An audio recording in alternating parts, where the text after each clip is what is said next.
Hey everyone, and welcome to A1 Institute. Today, we are going to tackle a huge topic, agricultural reform in India. We're going to break down this entire chapter, not just so you can memorize facts, but so you can really understand the story behind them and be totally prepared for your exams.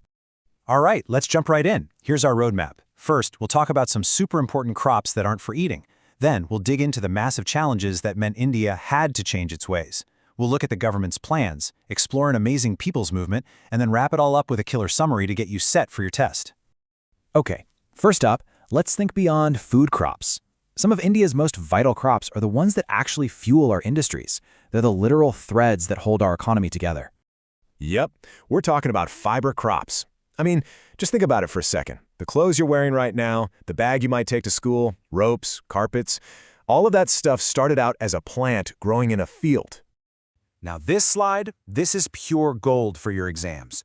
It lays out the perfect comparison between cotton and jute. Hot tip, that little detail about cotton needing 210 frost-free days, that's a classic exam question, so lock that one in. And remember jute's nickname, the golden fiber. It's not just about the color, it's about its incredible value. And here you can see it, the very start of our huge textile industry, the simple cotton boll. You know, this little thing takes a full 6 to 8 months to mature, which is exactly why those 210 frost-free days we just talked about are so important. All right, so we know about some of the key crops, but that brings us to the big question.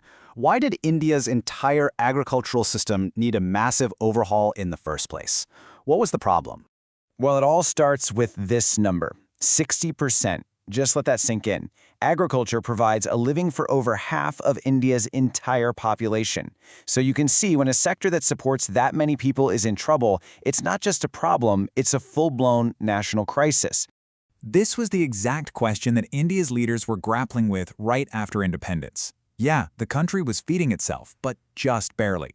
The whole system was old, inefficient, and pretty much at a breaking point.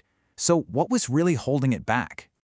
Well, it was like a perfect storm of problems. You had farmers using old-school methods completely at the mercy of the monsoon rains. But maybe the biggest issue was the land itself. Because of inheritance laws, farms were being split into smaller and smaller pieces with every generation. I mean, you can't exactly use modern machinery on a tiny patch of land, right? It just wasn't working.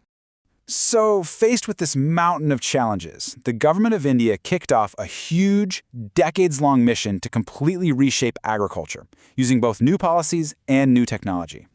This timeline is your best friend for revision. It shows you how the government's thinking changed over time. See, in the 50s, it was all about fixing the system, getting rid of old, unfair land ownership.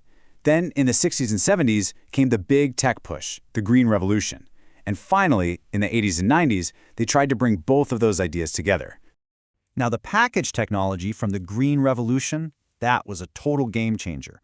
We're talking about new types of seeds that grew way more food, chemical fertilizers, and modern machines.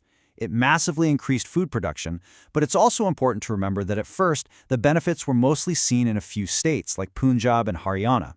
As time went on, the reforms started to focus more on protecting the farmers themselves. This is where things like the Kisan credit card came from, to make it easier to get loans. And things like accident insurance, special weather reports on the radio, and a guaranteed minimum price for crops, all of these created a much-needed safety net. But here's the thing. Government policies weren't the whole story. Inspired by the ideas of Mahatma Gandhi, something else started happening. A powerful movement for change began to rise up from the people themselves. This idea of donating not just land but entire villages, which was called Gram Dan, was part of this incredible movement. It was all started by a man named Vinoba Bhave, who is a close follower of Gandhi. He literally walked all across India spreading this message of peaceful social change. The core idea was called Bhudan. It literally translates to land gift. And the concept was both simple and radical. Instead of forcing change through laws, you appeal to the hearts of wealthy landowners to voluntarily give some of their land to the poor. It was about changing society through moral persuasion, not through force. And this amazing story is where it all kicked off. In a village called Pochampally, Vinoba Bhave was giving a talk when some landless villagers asked him for help. He didn't know what to do, but then, out of nowhere, a local landowner named Sri Ram Chandra Reddy stood up and offered to give away 80 acres of his own land. Just like that. That single act of kindness sparked the entire Bhutan movement, which became known as the Bloodless Revolution, because it was all about change without violence. Whew. Okay, we have covered a lot of ground. So, what are the absolute key things you need to walk away with for your exam? Let's boil it all down. And there you have it, 4 key points to rule them all.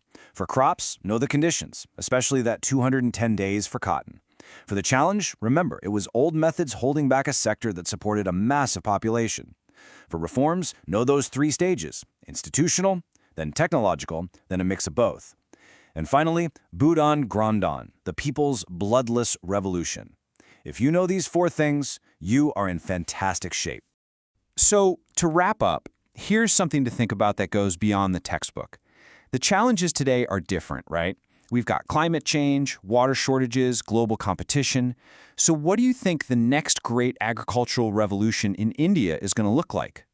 Hey, if this explainer helped you make sense of this chapter, it would mean the world to us if you could hit that like button, share it with a friend, and definitely subscribe to the A1 Institute channel.